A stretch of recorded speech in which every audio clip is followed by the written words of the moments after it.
What's happening, boxing fans? It's Rodney De La Paz. This is my post-fight analysis on the Margarito Pacquiao fight.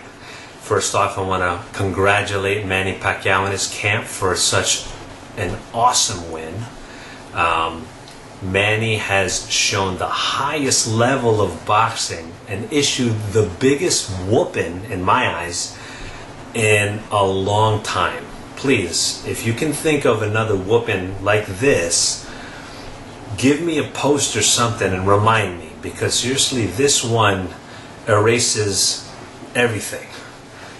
May not erase the Ricky Hatton knockout, but it erases a lot of other fights out there, and it'll overshadow boxing for a long time, I'm thinking.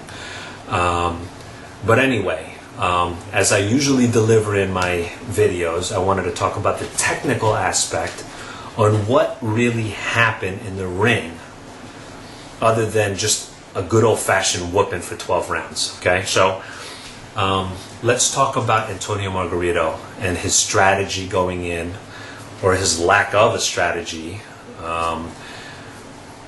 Antonio Margarito, from the very first round, showed a little bit of a jab.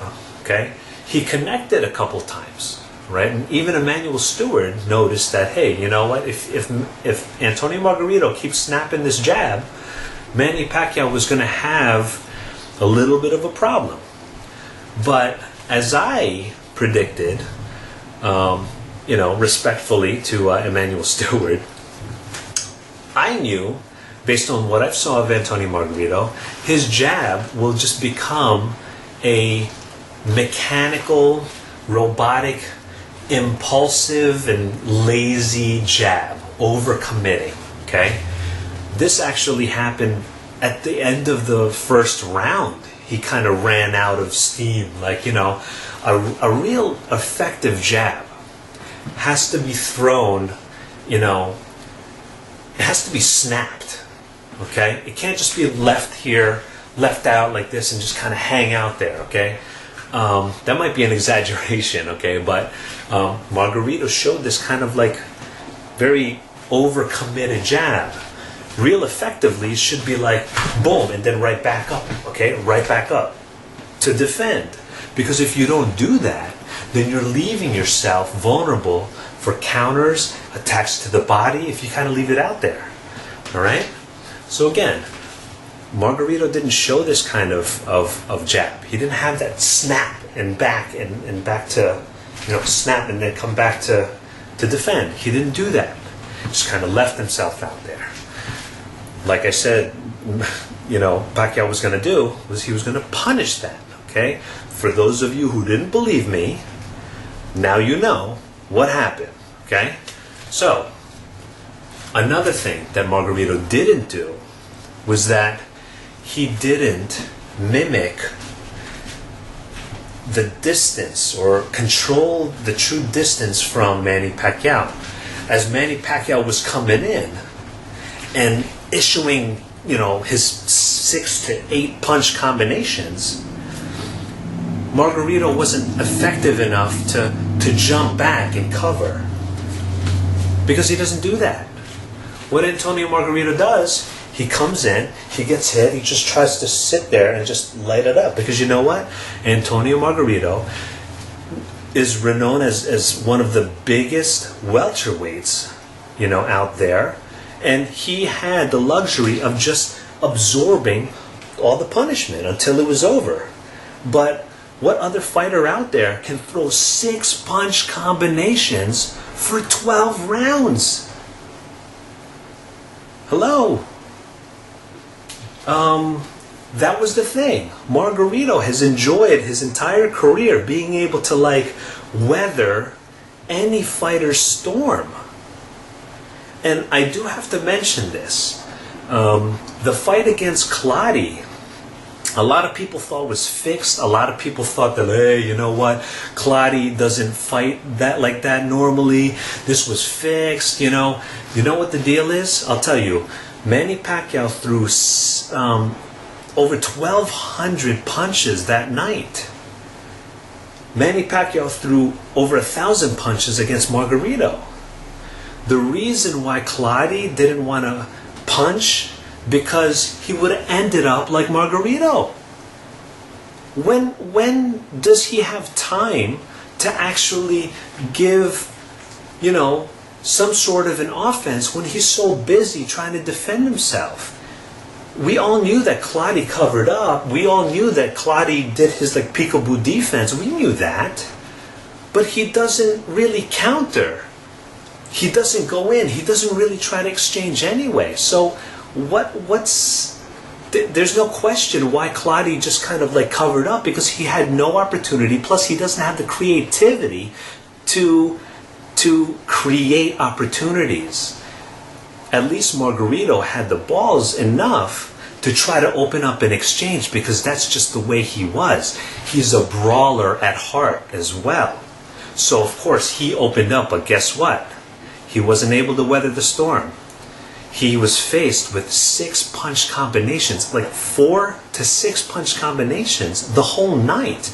And Manny Pacquiao could have probably gone another 5 rounds after that. Okay? So, that was the biggest downfall of Margarito, aside from the fact that he's just a lot slower. Okay? So, number 1 was his lazy jab. Number 2 was his lack of footwork. Okay? That was really the biggest factors. And, of course, the speed.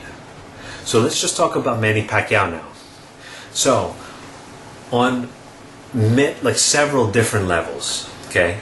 Manny Pacquiao, for those of you who don't think he can, he's a counter puncher, that there's somebody else out there that is superior to counter punching, fine, I don't even want to say his name, but Manny Pacquiao showed a very, very effective counter punch.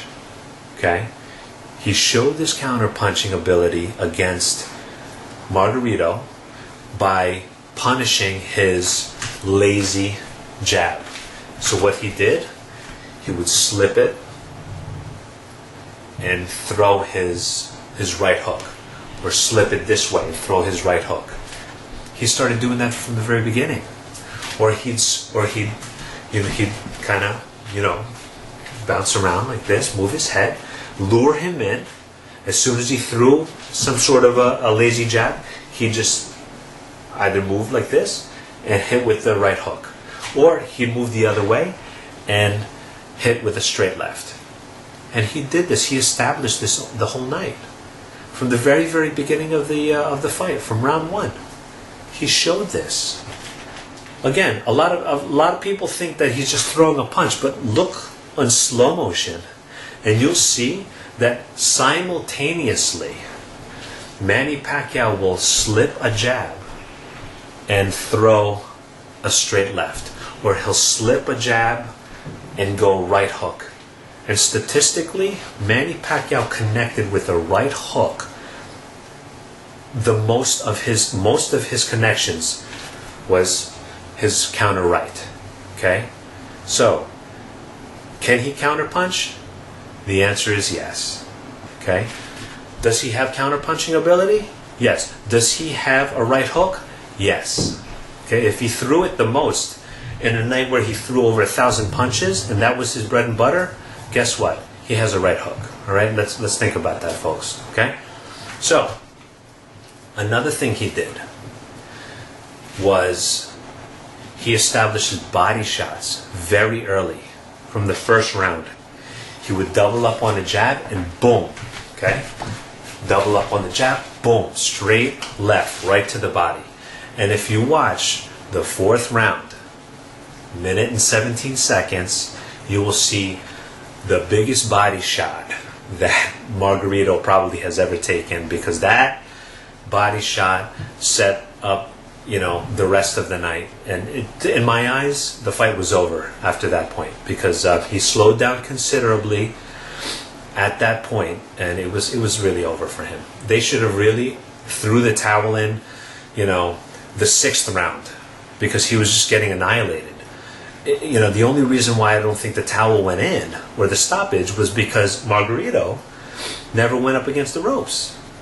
Maybe if Manny Pacquiao was able to to put him up against the ropes and like, you know, and pin him or something, maybe then we would have seen a stoppage. But the fact is that he stood in the middle of the ring and got his butt whooped from the middle of the ring and was still throwing. The ref probably didn't think so. But honestly, that fight should have really been stopped. The longest, the 8th round. The longest. Again, Margarito enjoyed an entire career of being able to weather all of these other fighters because of his superior conditioning, but not Manny Pacquiao. Manny Pacquiao was too fit, too conditioned, too fast, too strong, too relentless when it came to combination, punching. He was too effective. 68% connection rate. Out of 1,000 punches will give you 600 punches that actually connected.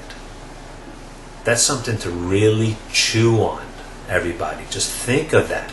In a lot of cases, fighters don't even throw that many punches, let alone connect that many. That's the reason why Margarito has to have like facial surgery to fix, his semi-fractured, ocular cavity. All right, and there's a chance that he might not even be able to fight again because of this beating that he took from Manny Pacquiao. Which, by the way, I heard from the news that Manny Pacquiao went over to his locker room after the fight and apologized to Margarito and Margarito's wife because he felt bad, because he felt that the fight should have been stopped earlier, and he really did not want to continue because he really knew how much of a beating Margarito was taking. Okay, so those are my quick thoughts. Those are my technical analysis of the fight. What Manny Pacquiao did, and as we watch this fight over and over again, just watch the commitment that Manny Pacquiao had to the strategy from the very beginning, and it really goes to prove how Manny Pacquiao thinks, that he does really have a boxing IQ. Despite all the Pacquiao haters out there, really look at what he's doing and think about if any other fighter out there is showing the same type of tenacity, the same type of combination, effective combination, not just volume punching, effective combination punching, and as much guts in boxing. And this is the reason why boxing is still alive, because of fighters like Manny Pacquiao. Now, is Manny Pacquiao going to go up and fight someone else? This person out there who's been, potentially avoiding him? To be quite honest with you, I don't know if it's ever really going to happen anymore, because that person has everything to lose at this point, and Manny Pacquiao really has nothing more to prove.